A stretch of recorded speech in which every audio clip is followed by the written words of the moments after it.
À une distance de 2 mètres du haut-parleur de l'enceinte, le niveau d'intensité sonore est de 110 décibels. On en déduit l'intensité sonore grâce à la relation liant intensité et niveau, avec un niveau ici de 110 décibels, soit une intensité sonore de 1,010-1 watts par mètre carré. C'est-à-dire que chaque mètre carré de la sphère a reçu de la part du haut-parleur une puissance de 1,010-1 watts.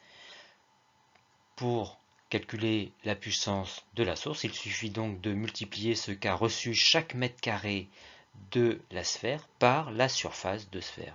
Et donc multiplier intensité sonore par surface de sphère.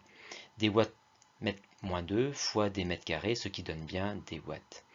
Surface de sphère qui est égale à 4 pi r carré, et pour un rayon de 2 mètres, l'intensité est celle que nous avons calculée précédemment. On en déduit que la puissance de source est de 5,0 watts.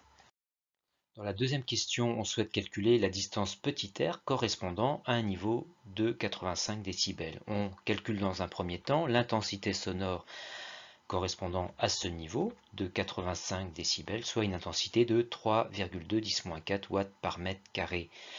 L'intensité sonore étant connue à la distance petit r, la puissance de source étant la même que celle qui était calculée précédemment, en effet, c'est la même puissance de 5 watts du haut-parleur qui s'est répartie cette fois sur toute la sphère de rayon petit r.